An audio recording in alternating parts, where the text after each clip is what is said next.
Hey there, micro friends. Welcome to another episode of Let's Talk Micro. As always, I am so happy that you're here with me.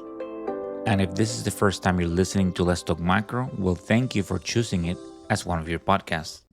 Okay, so I'll be brief. This episode is a summary of the 2025 AMR Summit that took place in Detroit. And as you know, I did some posts when I was attending the conference. And in this episode, I have three guests with me. I have Dr. Lauren Hunt, Dr. Robert Tibbetts, and Dr. Linoj Samuel. And in the episode, we discussed the summit, which brought different sectors such as clinical microbiology, the veterinary microbiology sector. It brought public health. It brought us together to try to tackle a huge problem that we have, right, which is AMR. So I hope you enjoyed this episode and maybe it will inspire you. Maybe you have an idea, maybe you have a way that you can contribute and reach out, and you can find that information in the show notes. So let's go ahead and listen to it.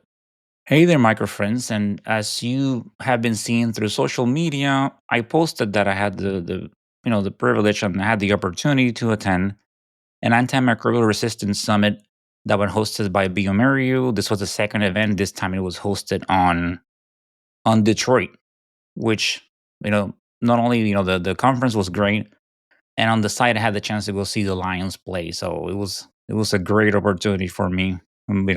Both things, micro and outside of that.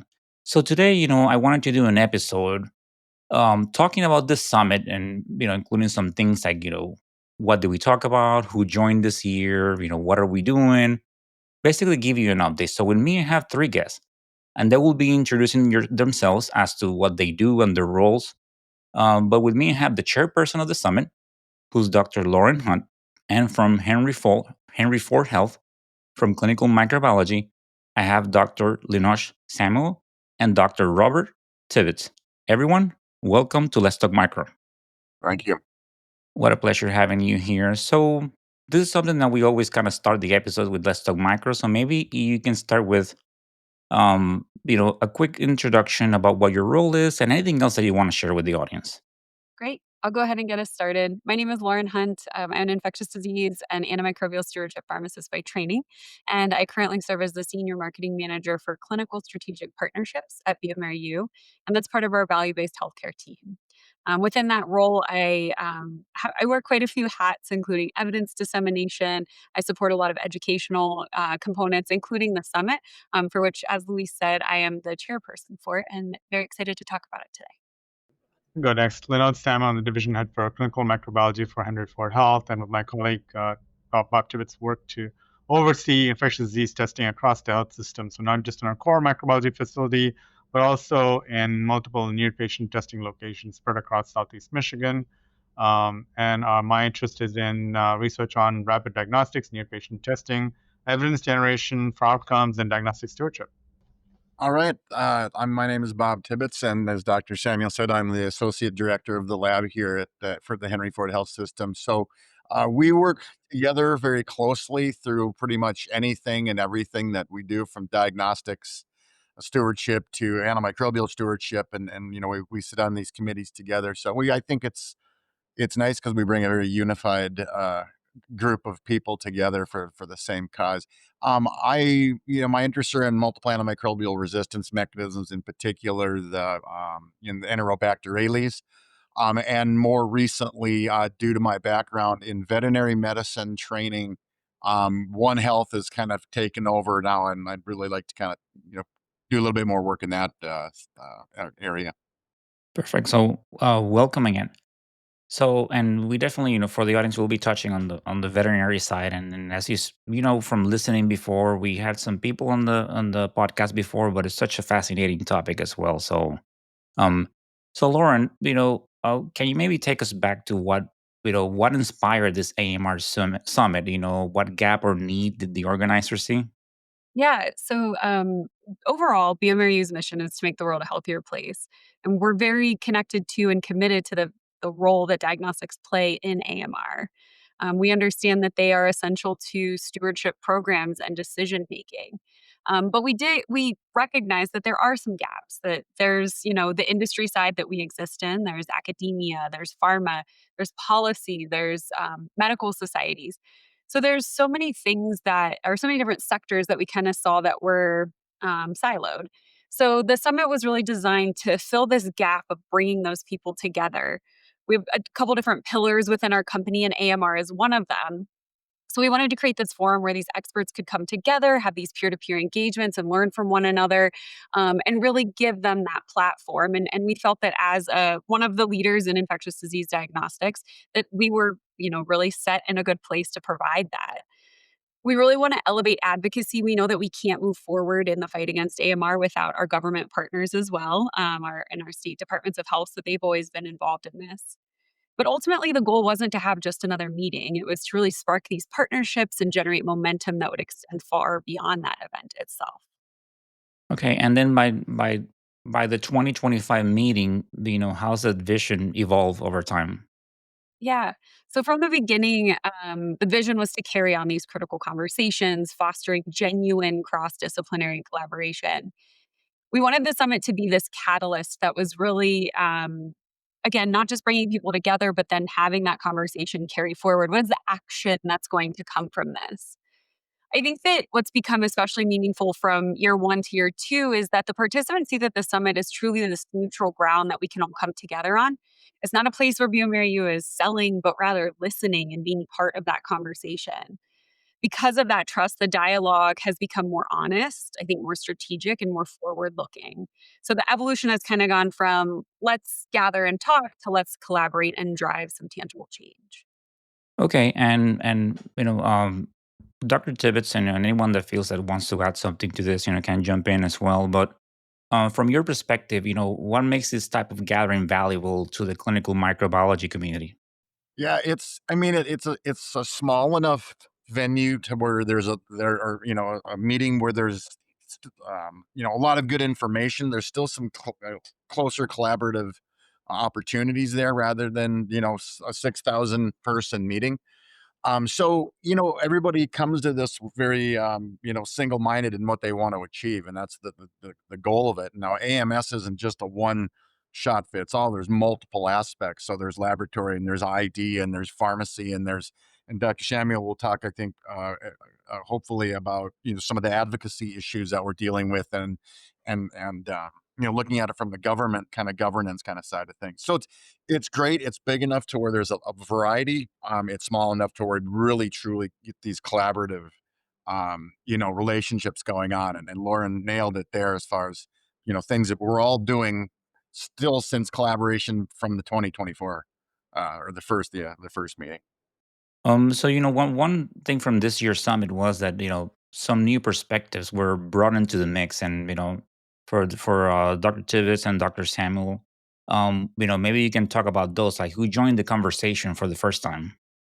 Yeah, I think it was really interesting, at least for me, to see the some policy experts join the conversation and really bring some outside perspective. I think a lot of times in the labs you have tunnel vision, and in terms of what we think brings value to the patient, to the organization, to the institution, to healthcare, to our communities, and it's really helpful to have a reset and some outside perspective on that, right? So, what really moves the needle? What are realistic goals we can achieve? Where should we be focusing our interests? I think this meeting, it was very much looking at that from a healthcare economic outcomes perspective, and really sort of open our eyes to the need for us to generate the data needed to show we're seeing continuing challenges of reimbursement across the board, across the lab. So if we believe that we bring value to our community, it's not just the patients in front of us, but the community as a whole, then we need to be able to frame those conversations and those arguments, and we need the right data, right? And that data cannot come after the fact. We need to be proactive in generating that data and putting that information in front of the people who need to see it. We need to look at, from antimicrobial resistance, we need to look at how can we capture it before it becomes entrenched and endemic in the community. So not just looking at the sickest patients who are the sepsis, but patients with the UTIs, right? How can we intervene early on near patient and have early action? Yeah, and that's again why this summit was so works so well is because you hear best practices from other health systems, larger, smaller. Uh, there's a lot of really good ideas out there. From my standpoint, clearly it was just the incorporation of the veterinary colleagues into this particular summit. You would be amazed if you start doing a literature review into One Health and just get a glimpse of all of the different aspects of resistance that we don't pay much attention to in the clinical human world. We're used to talking about antibiotic usage and curbing that and doing it appropriately. What about, heavy metals used in farming and agriculture that get into the ground and the soil? I mean, bacteria adapt to heavy metals very well. Matter of fact, some of our more common efflux pump mechanisms that cause resistance of some of the worst bacteria, like Stenotrophomonas and Acinetobacter baumannii, it was originally associated with heavy metals exposure to the bacteria. Now it just pumps everything out, including antibiotics. So all of these things on the agriculture side, the use of these antibiotics in our food production line of things. So I just thought it's a really cool area that we just kind of push to the side, and I'd like to make that not so far to the side and bring it into the middle there a little bit. Well, it's definitely very, very interesting. And for the audience, as I one of the on that summit, I had the pleasure of meeting Dr. Stephen Cole for the first time, which is a veterinarian, and also Kelly Maddock was there, which you listen to her episodes about veterinary microbiology. She's a friend of the podcast and a wonderful idea machine. Like, she just, every time she thinks of something, shoots me an email. Hey, maybe we should do an episode about this. So I'm definitely very grateful for having met her and having brought her to the podcast, and we stay in that communication. So it was wonderful. Um, so maybe, and adding to that, Lauren, when it comes to these new voices, how have they changed the way we think about stewardship and AMR solutions? I think that in general, the collective voice around stewardship and AMR is growing stronger as we recognize the challenge is likely larger than we initially thought. Some of the publications that have come out, it maybe is just looking at it with even more of a narrow lens and isn't looking at this cross sector of animal, human, and agriculture. And I think that we're acknowledging that this can't be done or we can't solve anything or move the needle with just any one discipline. It's truly going to take this unified effort and an army of stakeholders to continue this fight with different specialties working together and making that meaningful progress. So I, there was one of the attendees, Jacinda. She and I were talking at one point. She's like, "Lauren, I'm taking notes," and I think it's because as Bob said too, we are siloed. We have the things that we have our training in and that we're passionate about. But I think when we can bring all of that together and learn a little bit from one another, it's changing the way we're thinking about it. It changes the way maybe who we bring into a publication when we want to talk about AMR in a different way. Sure, we have to focus sometimes to get things done, but in other ways, we need to be expanding the way that we're thinking about it and collaborating in order to move the needle. Okay, and then maybe this question, I can open it to the floor, as we say. So when it comes to from your perspective, microbiology and diagnostics, what does true share accountability look like in practice?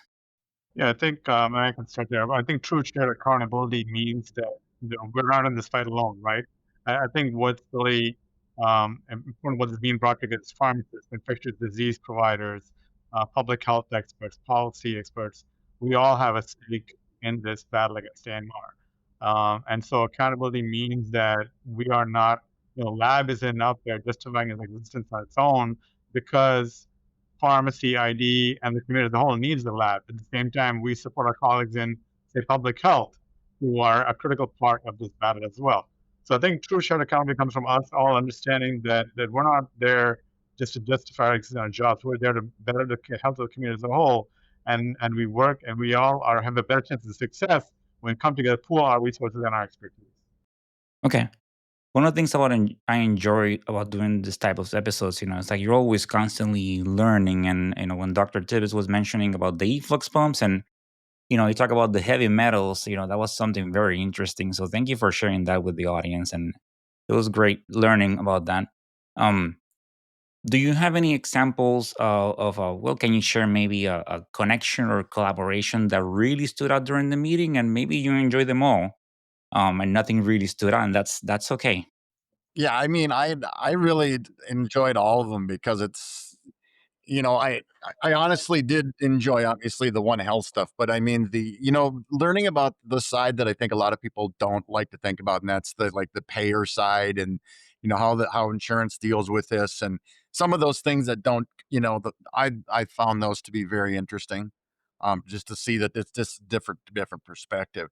It's always nice to be with the groups of people who are like-minded, and you're kind of all like, yeah, that's great, because it really kind of really, gets everybody all excited and stuff like that. So, but I was at the first one in Tampa, and that was wonderful, and I was just really glad that Dr. Samuel and I were, able to be involved in the second one. So So, but yeah, no, there's something right, as you said, about bringing all the people in the room, and even outside of this, this summit, and that's something that I have mentioned before in the podcast. There's something about, when we go to those conferences or those events where they, like you say, like-minded people, and there's something about, for lack of a better word, I mean, bringing all that nerdiness into the room, and we're all learning from each other, and it's amazing, because all we're going there for the same purpose. So it's just a room full of people that just, as we say, like-minded. So it's always great.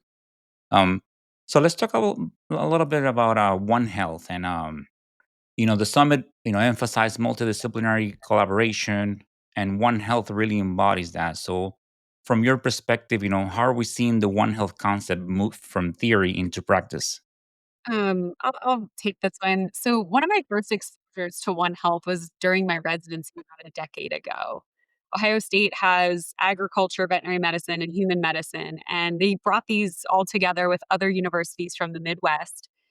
And there's been a lot of change since that time. There are more regulations around the antibiotics that are used in the animal food production, the availability of antibiotics for farm animals that are over the counter at Tractor Supplies, and even some CMS regulations that have come in. So collectively, these are huge strides, but still within our own silos. And I think that we still have a lot of work to do across the aisle. And I think that this summit is one small way, again, a lot of humility that this is a small, intimate meeting, but one way that we're bringing together these diverse fields. And we need to find more ways to do that, and more forums where we're cross pollinating these specialties in order to keep these conversations going and learning from one another. Yep. So, and Dr. Samuel, so how do, like, public health departments fit into the One Health equation, maybe especially when it comes to data sharing and outbreak monitoring? Yeah, when we decided we were going to be part of the team hosting the AMR summit, the first thing I said was we need to have our colleagues from public health at the table. So I was really excited that we had an entire session just from with our public health team from Michigan. We're privileged to have a fantastic public health department here in Michigan, and what was really cool was that they were able to bring their perspective, which is a critical component of One Health, right? I think a lot of us as clinical micro labs, we are by default part of the public health network, but we can't function. We're not adequately resourced or enabled to serve the role of public health. And so our public health colleagues do a critical job in supporting us in that regard. So they had the conversation what challenges they face, how they fit into this thing, and how they support us as on the front lines of clinical and public health. And I think what's come out of that is down the road, we are now in conversations with our public health colleagues about having a meeting with other health systems and visiting public health lab in Michigan to sort of get together and brainstorm on how we can work better together. if I could add something real quick to your original question, your first question that Lauren had talked about is, the inroads are slowly getting there. I think there's still a major lead gap, and I think we can do better. But this is the kind of thing, the summit. This is where we're going to get this word out, and I think we can really truly start working more closely with them, including our public health, officials and laboratories. It's because it's all kind of uh, one one group of people for the same purpose. The most land grant universities, as Lauren said, like Ohio State and even MSU, these are all have veterinary medicine component. A lot of them have MD, MDs as well as DVM or veterinary schools, medical schools and veterinary schools. And so the opportunity is there. I mean, we have one here, and most of them have an animal disease diagnostic lab that we can work with. But there's a frontier out there that we worry about in human medicine, which is the private practice docs, the clinics out there that we can't reach. There's just as many veterinary clinics out there that are all governed kind of on their own, and so there's just really a lack of that cohesion there. But it's working slowly but surely.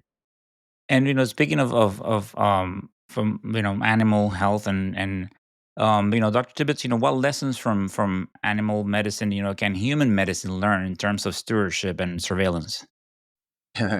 um, I think that by and large, in the practice of veterinary medicine, I think they try not to use antibiotics.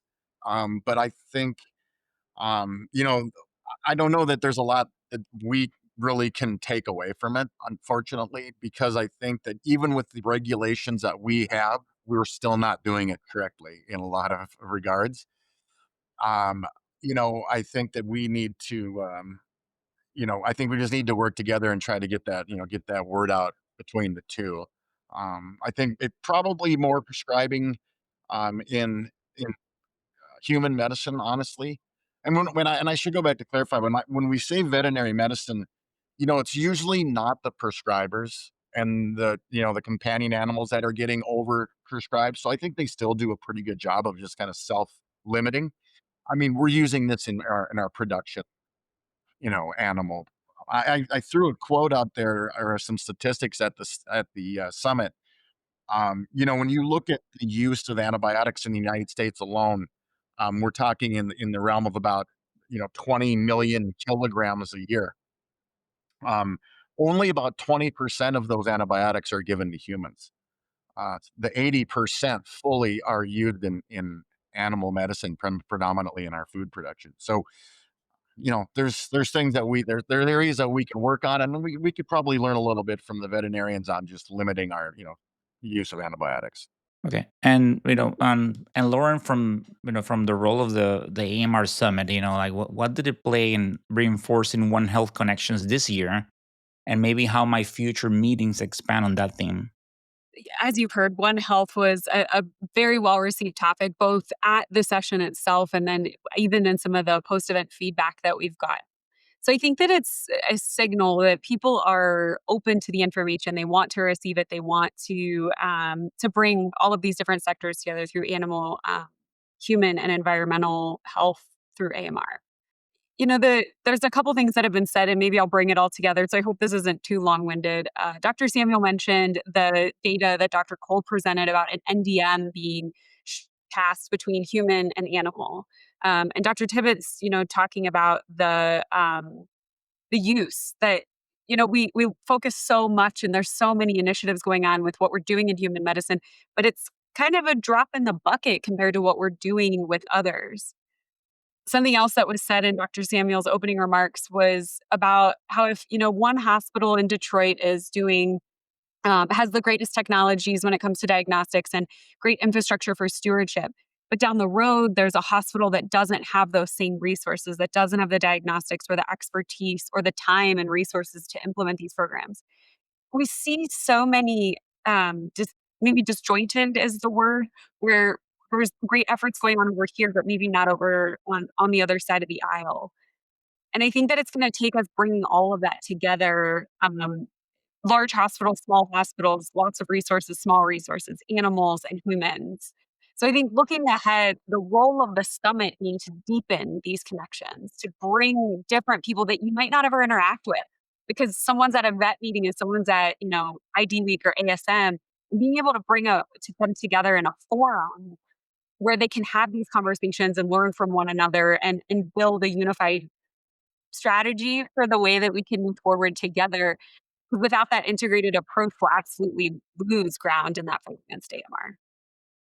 And that's all you do, right? So sometimes, because yeah, it's kind of hard to bring people to one place, and maybe it might happen in larger events, let's say like ASM or something like that. But there's so much going on. So this is so nice. Like you basically, you fly. And right there, you attend your meeting, you're done, and then you go home. So that's all you're doing. You're with the people there, you're attending the event. So it's I love it. I mean, from my experience, the way that they're structured and they have been great. So I guess, thank you for inviting me to them. When it comes to so let's go ahead and talk about urgency. I'll start with Dr. Tibbetts and then I'll move on to Dr. Samuel. So when it comes to, this 2025 meeting, were there any moments or findings that reminded attendees of how urgent AMR remains?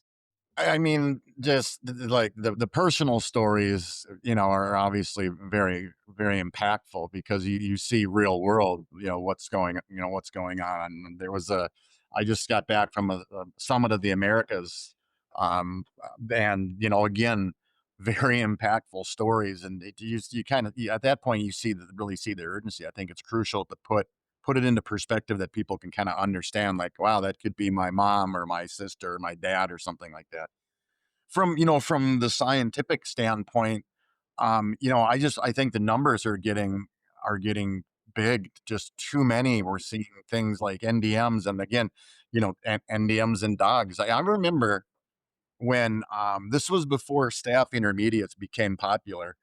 And there probably wasn't a great way because Maldi didn't exist to differentiate it very easily from Staph aureus. And so Staph aureus in dogs happened to be one that happened to be a DNase positive, grew well on mannitol salt dogger. But other than that, it kind of was hard to differentiate. And there was all this conversation about who's giving what to who.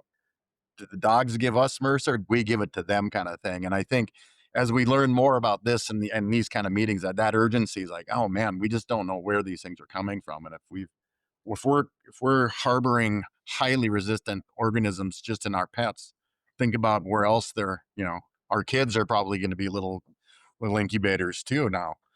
So, Yeah, I think just to reiterate the human face of so on the first day of the summit, we had a testimony, so to speak, of an ER nurse who went through sepsis and the challenges that she faced. It was a very honest, brutal account of the challenges she faced, even as a healthcare provider, navigating that space. So and how if it was difficult for her, imagine how it is for the average patient. I think it's very important we not lose sight of the people behind our samples and our lab tests. So a lot of our conversation is that about reimbursement and want to get paid for what we do. But there's an individual at the end of that test who's got a family, who's got a life, whose everything is on hold. And we need to think about from a populational perspective. Maybe my testing for this person cannot be justified in this when you consider just this person alone. But from a population health perspective, from a community perspective, can the testing mean better health for the population as a whole, for the community as a whole? That this person who came right now with sepsis could have been avoided if we had adequately tested and treated 10 other people at the community hospital level. So going back to the point that was made earlier, and I think Lauren made it, that it's one thing to say that, well, my center has all this technology, but that's pointless if in my own community there are places that don't have access to technology, people who don't have access to technology, right? So we need to advocate for equal access um, to these diagnostic tools. One, because not just because it's the right thing to do, but because honestly it makes sense from a population health perspective and from an economic perspective. We reduce the number of severe cases of infection with AMR organisms if we intercept them and capture them upfront. And rapid diagnostics are a and near patient rapid diagnostics are a big part of that.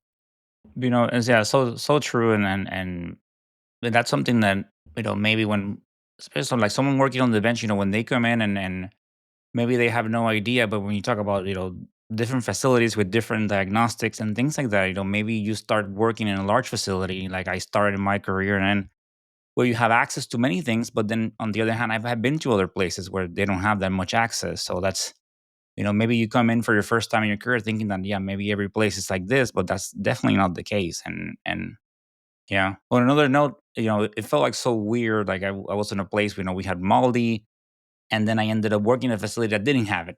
So I'm like, oh, now I have to wait and send this out. And then it felt like it was like so frustrating, having that answer and kind of working your brain to not having that. Um, why we stress still memorizing all the biochemicals for the bacteria, because the Maldi might break down and then you're in trouble. oh yes, we had some very interesting days, and a whole bunch of us, by the time that we were molded at our institution, we've been doing the work like a good 5 years.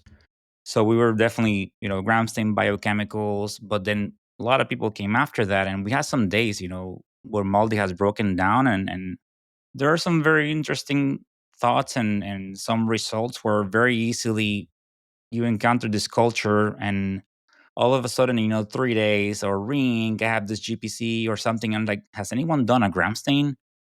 Oh no, it wasn't growing, so I re-ink, resub, and did this and that. It's like, okay, let's take the time and then what do you have? It was not a coxside, it was something else. So yeah, so true. I, I have two quick anecdotes there. One, I mean, I have a close family member who spent an entire extra day in a hospital room because they were waiting on ESBL testing to be completed, right? And so it's an entire extra day of unnecessary, incredible cost to the institution, to the patient, and also you're putting them at risk for a hospital-acquired infection.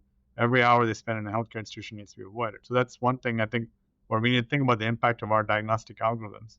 But two, just the other day, we had an organism that was like a gram-positive bacilli from a urine culture that normally we just ignore. But turns out it was, we ran a MALDI on it, and it was identified as Crinobacterium glucuronolyticum, which is associated with, potentially associated with prostatitis in healthy young men.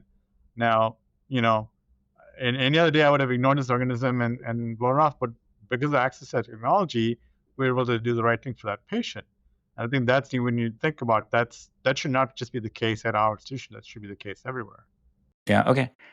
So when it comes, right, so we attend the meeting and then people end up, going back to their institution. So when it comes to that sense of urgency, how can it be maintained and translated into action once people return to their institutions? Yeah, Yeah, I I think think it's that. Go ahead, Dr. Tibbetts. I was just gonna say, we're probably gonna say the same thing. I think it's just to keep that momentum going. It's always, I think, trying to put everything down on a manuscript, try to get something published. Anything, bring it together. Things like what we're doing today. This is gonna get out there. People are hopefully are gonna look at this and go, wow, I never think about it from the payer standpoint. I don't think about it from the patient. I don't think about it from the veterinary side or the One Health side. So this is good. We create collaborations when we're there and we just keep going on. It's always nice to have, for me, someone constantly telling me what to do, so that I don't deviate into do something else. Or, having regular meetings with our colleagues from these meetings is, are always good in that regard. Sorry. What about you, Lauren? Do you have any thoughts on this? Yeah. So I agree with everything that Bob said. It's about continuing the momentum afterwards and driving it forward. And that's something that I take on personally. At the summit, we ask folks, do you want to continue to collaborate on AMR? And can BMRU be the venue that you do that through? And we had about a third of the attendees, maybe a little bit more than that, say, yes, I want to continue to collaborate with you. And some of the things that are coming out about that, we'll talk about hopefully in a little bit. But when it comes to that, like whether it's the publication that does go to a payer, that does go to policy, that's the type of stuff that can help continue to drive change. And again, reaching across the aisle for the people that are collaborating on that to bring those different perspectives. I think that urgency was present, but I think everybody at the meeting understands the urgency of AMR. I still think it's maybe outside of that we haven't fully, allowed people to understand or that the public doesn't fully understand because AMR isn't in our face right now. It's not the problem. It's not the big problem. It's not what's in the news. It's not what's overtaking our lives. It's kind of this silent problem that kind of like sits below the surface. So I think that you know, another big sentiment that I felt a ton at the meeting, and I think it's hard to put our finger on, was that passion that continued to come out and a shared sense of purpose for the fight against AMR. So I think that leveraging that feeling as we're reaching out to folks afterwards to say, hey, do you want to continue to collaborate on this? Or we have this opportunity to educate a new sector of folks that's not our typical IDAMS folks that we can really start to reach across and get the word out about the urgency of AMR that truly does exist. Perfect. And when it comes to urgency and hope, maybe Dr. Samuel. So how does it intersect with hope, and maybe can both coexist in AMR discussions? Yeah, no, absolutely. I think they have to because we live in very challenging times. We've seen I guess ongoing cuts in reimbursement for labs. We're seeing cuts in public health spending. We're seeing declining vaccination rates and less of a focus on the need to battle AMR. So you need the hope because you need that hope to drive folks to remain engaged, to connect with people at the government level, the policy level, with their local lawmakers, with members of their community. I had a chance to speak to high schoolers over the summer, and there are some incredibly bright young kids who are interested in the health of the communities in AMR and a lot of different things. So I think that you have to have the hope because when you don't have the hope, you stop trying, right? And so we need that hope. We need the urgency. The urgency is absolutely 100% essential because let's be honest, we are facing a losing battle and we need new strategies. We need new voices. We need new people at the table, and we cannot continue to do the same old as we did before.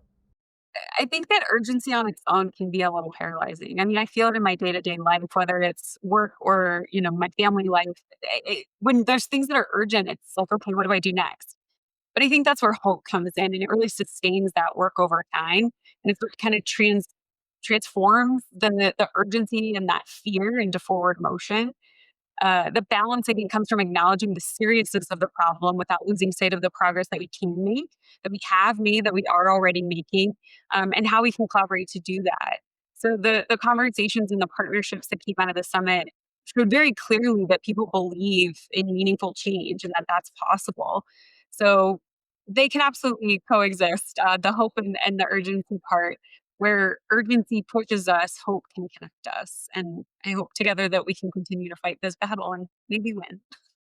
And when it comes to, well, Dr. Samuel and Dr. Tibbetts, you both in the clinical microbiology lab. So from your perspectives, how do you personally balance, that tension between urgency and optimism? It's a challenge, right? I mean, I think urgency and optimism are both important things, but you also want to take a step back and make sure that you're going on the right path, or at some point recognize that you both go the path you're going down is not working, right? And I think that we, as lab specialist experts, need to look very carefully, or even get outside perspective. Talk to my local pharmacist, talk to my ID provider, talk to primary care physicians, and understand what is the impact of your lab testing. Because honestly, a lot of times we make assumptions about the impact and the things that we do. And it's only when talking to not just the provider, but even patients sometimes that you understand I'm going about this all wrong, right?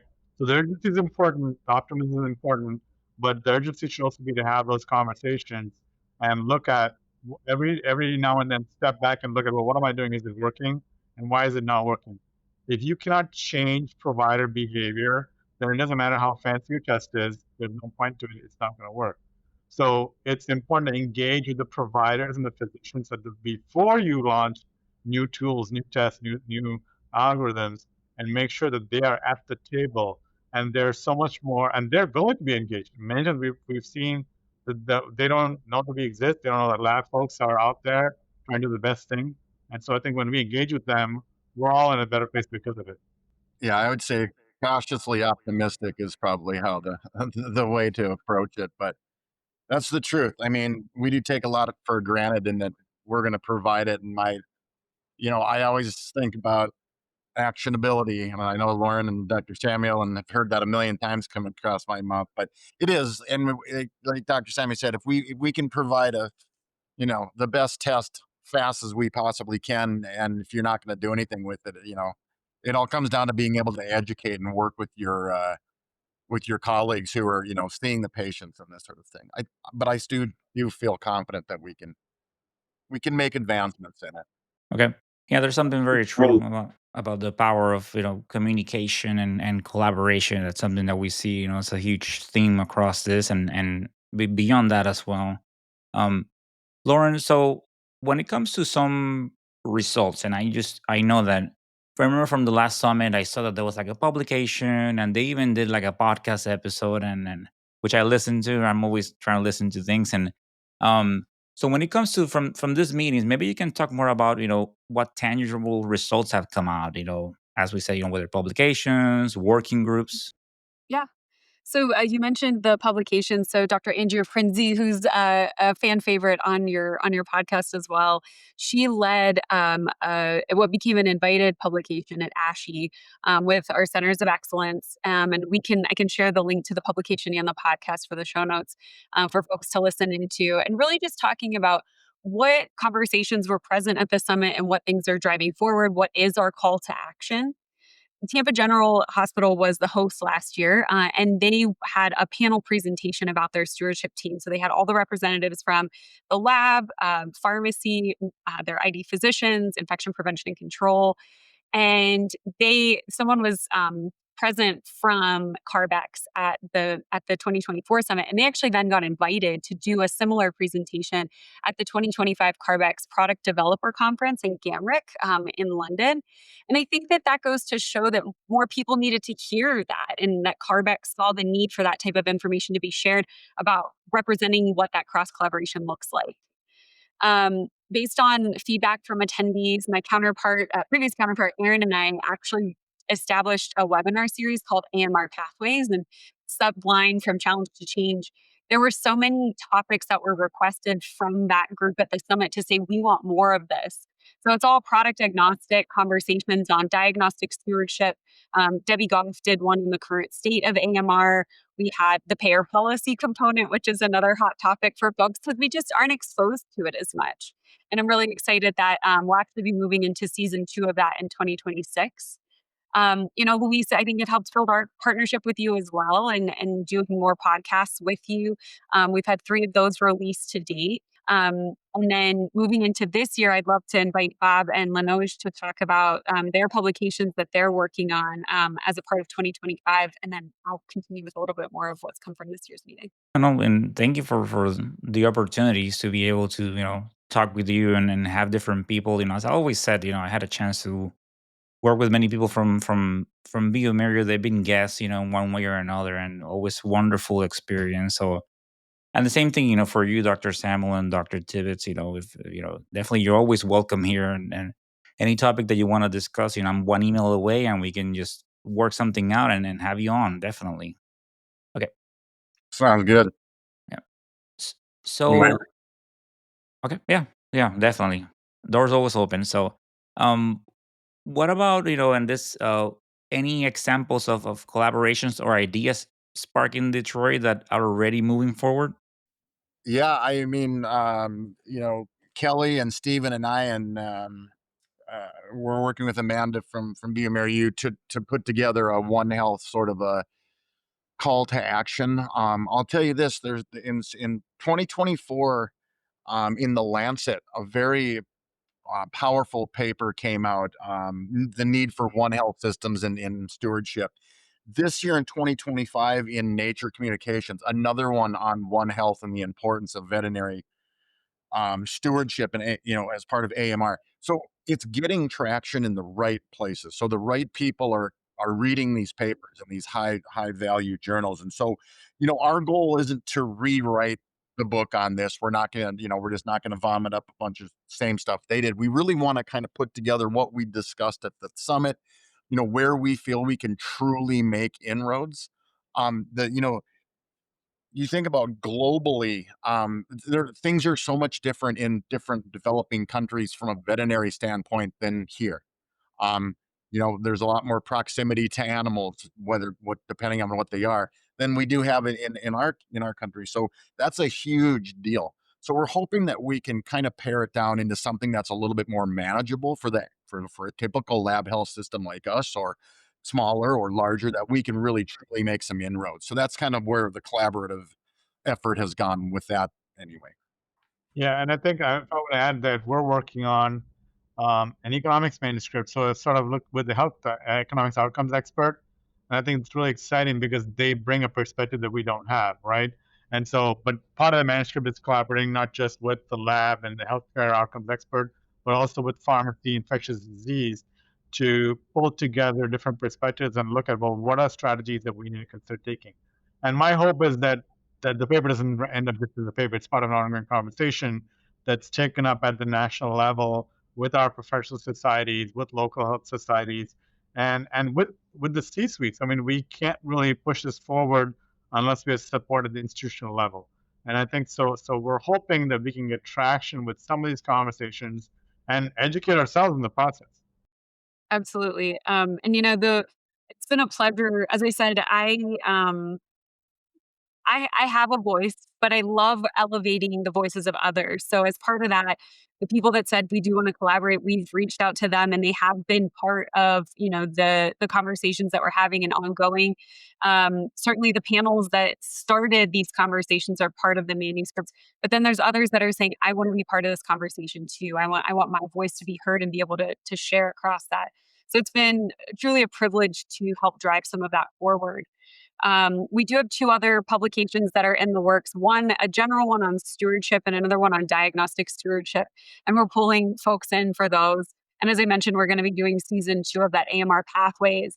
And we're like diving into some niche topics and bringing in different people to talk because I think that there are still folks that are being introduced to stewardship, whether it's diagnostic or antimicrobial or hopefully the combination of the two. But we really wanna be moving past that forward. How do especially the outpatient side, or how are we talking to veterinarians? Veterinarians, you send out your result and it comes back to you, and some are saying, "Well, I get a lot more results from this lab, and I only get a few antibiotic results from this lab." And trying to educate those, early on in their career, and then as these changes come about, in their professional lives about what that means for the patients that they're caring for, be it human or animal. So I think that, those are some of them. I will say too, BMRU, we develop diagnostics. We have a lot of stuff in our pipeline too. So the folks that said, I want my voice to be heard, we're pulling them into those conversations as well so that they can help us drive what the future of diagnostics looks like in this fight against AMR. What's going to be most useful? What does it look like when the result comes out to you? How does IT play into that? How do our systems play with your IT system? Different advisory boards and things like that we have, we're bringing those expert voices in that raise their hand at the table to say, how can I help? So I think it's really rewarding to see people wanting to come together and collaborate in that way. Okay, and building on that, and I know we touched on hope earlier, and I asked you, Lauren, and then anyone else that wants to jump in, feel free. Um, so from all these initiatives and that you have mentioned, and what gives you hope that they will translate into real change? The passion that was felt there is moving into this action. So I think it's showing that people aren't just inspired or that, they're just showing up to a meeting. I think that they're invested. Progress in AMR isn't going to happen overnight, but these are small building blocks of change. Watching people step up and carry that momentum forward gives me confidence that we're continuing to move in the right direction.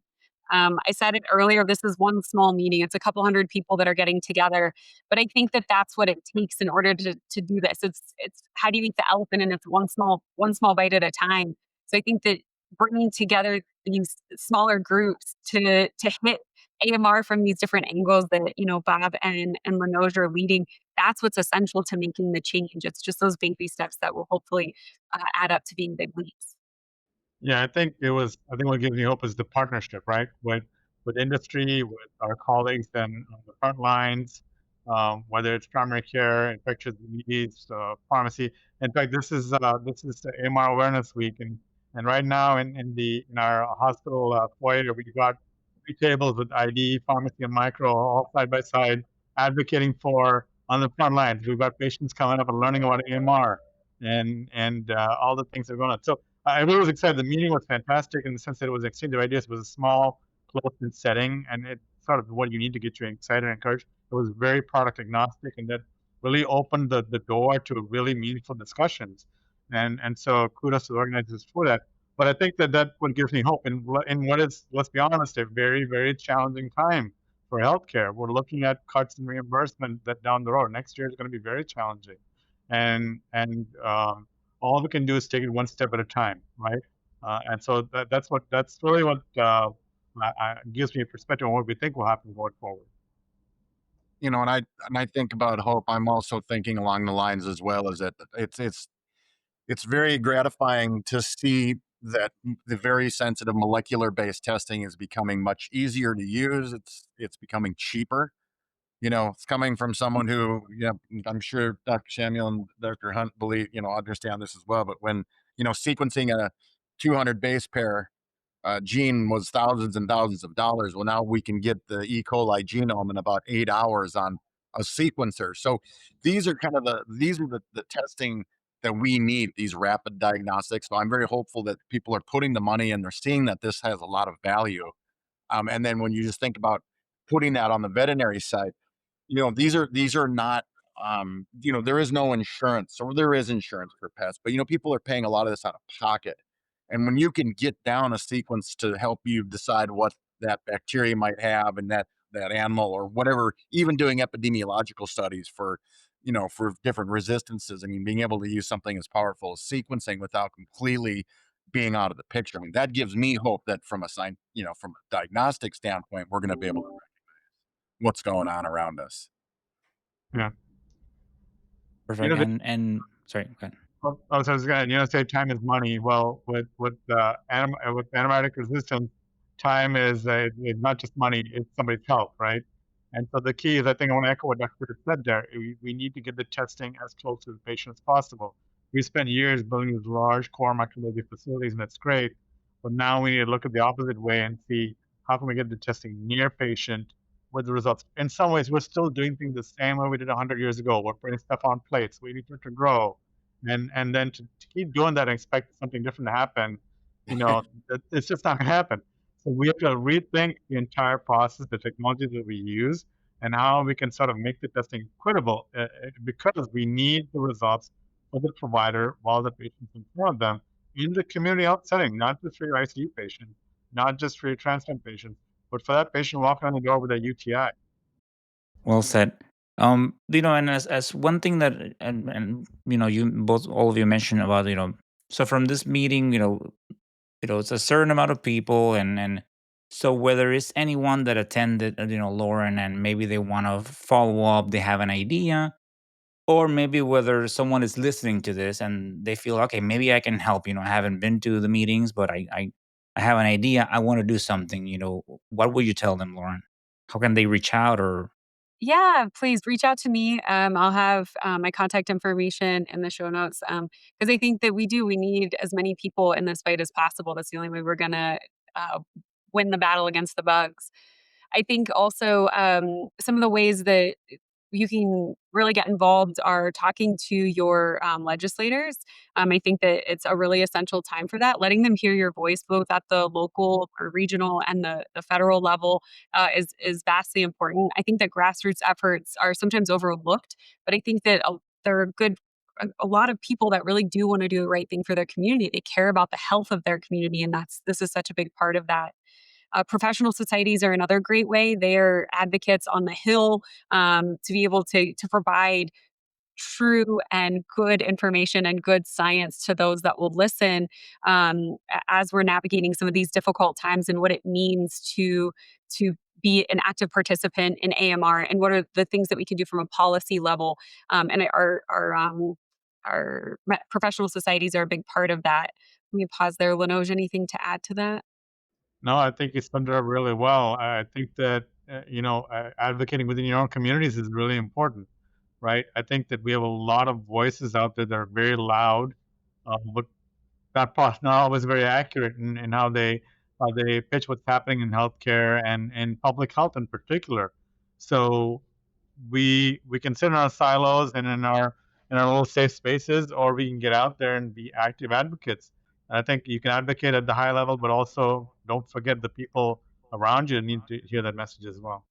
Yeah. I mean, we have the holidays coming up, even talking about it with family, like pick the turkey that wasn't raised with antibiotics. Like the simple day-to-day things, and talking about it in ways that are meaningful, not in a preachy way, but in a way that says this is how it impacts you, your kids, your dogs. Like it definitely is a ripple effect within the household. And when it comes to any areas of like AMR stewardship or any sectors that are in most need of voices or involvement, I mean, any specific ones, or do all need more voices? Anything that comes to mind? I mean, I think we could always use more voices, behind us and with us and saying things just as loud. Um, I just we need to get just the word out has to come out somehow, just so that we're all scientists. We understand, and it's easy for us to understand.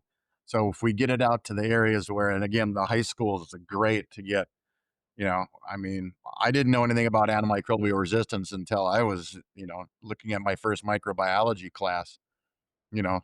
So there's ways we can do it. I think all areas could use a little help. Yeah, I think that, at the policy level, I think a lot of us are, being scientists, are not always policy geeks, right? We don't understand how that works. Maybe we don't want to understand how that works. And so I think that we can no longer do that. We need to be engaged at the policy level. We need to understand how public health policy works. We need to understand how government laws are drafted, how reimbursement is developed.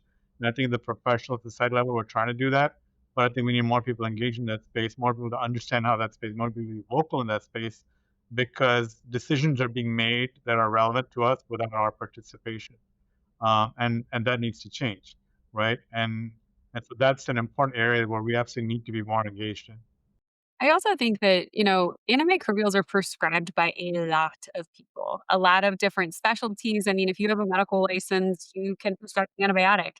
I look to chemotherapy, and that's not the case. And I think that we need to really start looking to antimicrobials as much more of a precious resource, instead of just saying you can have an antibiotic, you can have an antibiotic.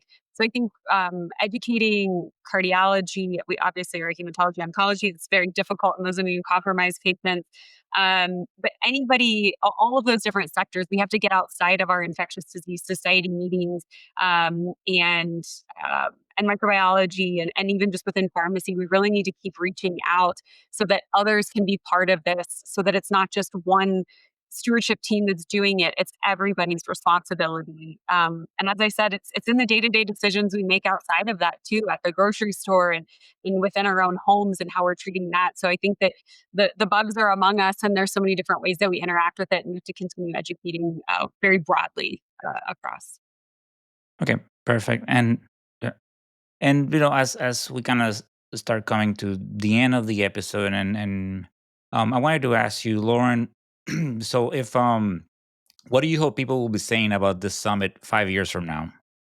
I hope they see it as a groundswell, as a place that started, as a place that maybe they met someone new that they maybe not have had the opportunity to, a place where they said, that publication was a good one, and now we're using it to support policy XYZ.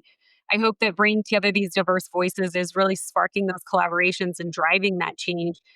So I hope that that's how people continue to look to it and continue to build trust with their industry partners, that we're in this as much as you are, and we can't do it without you. You're the ones that, we need your insights for how to develop the right diagnostics, and then you're the ones that are using them in your lab and in patient care.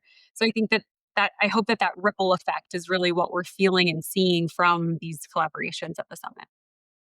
Perfect. So if each of you to kind of, before I ask my last question, which, we've been talking, sharing some great information, and I thought it would be good to kind of end up on a little bit of a lighter note, and it's also fun, hearing the different answers that people have to this. But before that, if each of you had to sum up, the AMR Summit 2025 in one word, what would it be and why? I'll let someone else go first. Yeah. I'll kick this off. I'd say my word is resilience. We're facing an incredibly complex, challenging situation that's constantly evolving, and at times it feels very overwhelming. And I'm like, some days I'm just like, why am I doing this? Nobody else cares. Yet what we saw at this summit was a group of people who want to keep showing up, and that are committed to pushing this forward. So I'd say that resilience is what I felt. I mean, for me, I don't know. It felt like, the word for me would be like a pop up or light bulb or something, because I felt like every session I was like, oh wait, that's a great idea. Oh wait, that's also great. So kind of like how you said, Jam was saying she was taking notes. I was taking notes on my phone as well, and there were so many great ideas and thoughts, and that's why it's so helpful to be in a meeting like this. And it wasn't even just the presentations; it's the side conversations that you're able to have because it's a small, intimate meeting, right? And I think so many good ideas and thoughts came out of it. Now the key is how do you be strategic about that and actually make something meaningful come out of it, right? Because a lot of we have this conversation that doesn't lead to a productive change. And so the key is how do we take those really great ideas and move them into something new? Yeah. So I mean, I have one word. I really have two words, and I'm just gonna make up my own word, and I'm gonna call it collabro enthusiasm. because there was a tremendous amount of collaboration and there's a tremendous amount of enthusiasm. People really were there. They're like Dr. Samuel says, like, wow, that's a really cool idea. That's really interesting. That's something we can do. Hopefully they looked at some of the things that we were doing and, and can and bring that on. And we, when Kelly was there, she brought two of her medical technologists with from the vet school or the veterinary diagnostic lab, and they're going to go out and talk about this, so I think everybody was really Philabro enthusiasm. It'll be the 2026 word of the year. I love it. Yeah, and it was great. Actually, one of the texts that you mentioned, yeah, Sarah Gerfero, that it was Yeah, a nice chance to meet her in person. She was a guest on the first episode that I did with Kelly, so that's always nice. Um, so before the last question, this is the moment where I ask you: do you have any closing thoughts? Anything that you would like to share with the audience, or any additional things that you would like to add about this? I will use a quote from my dad, an iron worker, not a medical professional. He always told me if it were easy, everyone would do it. And this is certainly not an easy problem that we're tackling. So I think the more people that we can educate and get involved in the fight, it's the little, like I said, the little things every day and the big publications that come out that are going to drive the change. And we want all of you to be a part of it. that's great. That sums it Absolutely. up well. Perfect. So this question, I normally ask him on other episodes, and I thought it would be fun to ask it here. And as I said earlier, to kind of wrap up on a little bit of a lighter note and hear some fun answers. So I'm curious as to what everyone's answer is going to be on this. So we tend to have a favorite, and sometimes the one that we hate the most. That's also a valid answer. For any reason, it has maybe that significance, or we work with it in school. It could be a mechanism. It could be a visual thing. We all have that what we call a favorite bug. So maybe I'll start with Dr. Samuel. Maybe then move on to Dr. Tibbetts and end up with Lauren. So, Dr. Samuel, what is your favorite bug? Well, I'm particularly partial to acid-fast organisms because that's what I did some of my graduate work in. So for me, my favorite bug is Sycamorella because one, it's a mouthful, and two, it's just like it's at least partially acid-fast, and it always shows up in really interesting and weird places. So that's fine, Sycamorella. Yeah, I remember that I had to think about this. This is a tough one. There's a lot of cool ones out there. I honestly, and I did my work in Enterobacteriales, but I think Salmonella to me is really one of my favorites because it's really pretty awesome in some of its ability to cause disease and evade the immune response. And I like telling people to quit washing their chicken. They think I'm nuts, but they just do that. Mine is a basic. It's Staph aureus. It was something that I became really passionate about in residency, both the methicillin resistant variety and non. It's one of those bugs that I think we overlook. It's not the big, that great negative that we're all trying to treat. I still hate Banco to this day. I think that we should get rid of it for treating MRSA. I think that we need to be looking at it differently. But one of the four big things that I learned in residency was staph is bad, and I have some friends and colleagues that have had it, and it just will persist and persist. So that's my staph aureus. What's yours? Yeah. So mine is Pastorella. Oh, Pa- Pastorella. I enjoyed it. It's something that from the I don't know. It was like just learning at the beginning, in my career, learning how different it makes us think about, the assumptions that people make, especially when you're new text and seeing not something growing on McConkey and you start already in your mind ruling out gram negative rods and you shouldn't do that. And I don't know, just something about that. Also, the fact that you have it in animals and then you transmit it to humans. And I have always liked it. And it was just, I don't know. I found it so fascinating when I saw Pastorella aerogenes because that one does grow on Mac. So that was just when I was seeing it that day and looking at the history. Okay, yeah, this patient was bit by a pig and putting all those things together. by a pig. It's Yeah, true. I was like, okay, it's growing on Mac. Wait a minute, from what I know so far, so let me go back. I pulled my ASM books, started looking. Okay, it grows on Mac pig. So I checked the history, and there it was. It's like, okay, so nice, very cool. So I have not forgotten that, and I make it a point sometimes to show it to students also, so they can put it in the back of their mind that they might see it, and so yeah, that's mine. That's great. Um, I'm not a fan of when it comes to you were talking about acid fast, Dr. Samuel, and those rapid growers, and it just because for some reason in the workflow they kind of sneak up on you, and they always come up on the worst days in the bench. Like, always get them on a Saturday. Classic presentation, no growth 2 days, and then you open your plate and there it is. So here we go. Sounds about right. Yeah. So that's why. But yeah. Well, this has been so great. And as I said earlier, if in the future, if you have any topics or anything, please feel free to come to Let's Talk Micro. So I appreciate all your time, and thank you so much for being here in Let's Talk Micro. Thank You you for too. having Thank us. you very much. It's been very enjoyable. Appreciate it. My pleasure. Okay, well, there you have it. I hope you enjoyed this episode, and I hope that maybe it is inspiring, and we're trying to bring people together. We're trying to spark ideas. So I hope that maybe we have something you reach out. I put Lauren's email in the show notes. So please don't hesitate to reach out. You can reach out to me and I will forward your message in your behalf. Well, okay. And as always, you can find us on any podcast platform. So if you go to Apple, Spotify, Amazon Music, Good Pods, you can find us there. So please subscribe to the podcast, download episodes, and if the app allows you to do so, please go ahead and leave a review. Thank you so much for the support. You can find us on socials on Instagram, TikTok, YouTube, Blue Sky Social as Let's Talk Micro, on X as Let's Talk Micro 1, LinkedIn as Luis Plaza. There's an email address which is Let's Talk Micro at outlook.com. And of course, there's the website, letstalkmicro.com.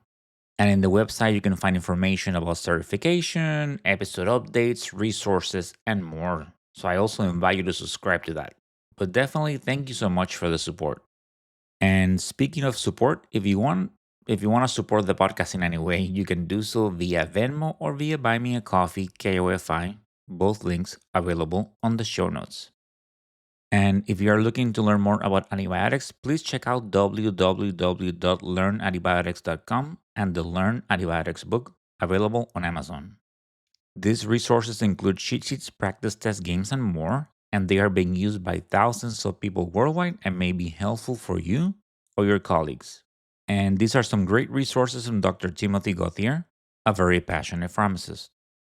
And as you know, the Let's Talk Micro podcast is supported by the American Society for Microbiology. To learn more about microbes, visit asm.org.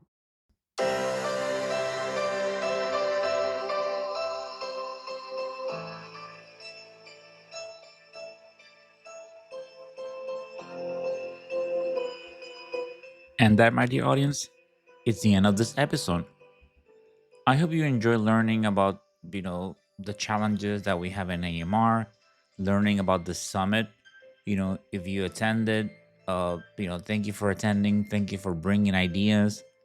And if you have some way that you can contribute, please don't hesitate to reach out. Thank you so much for your support. And please continue bringing that passion to what you do. It's so important. You do such great work.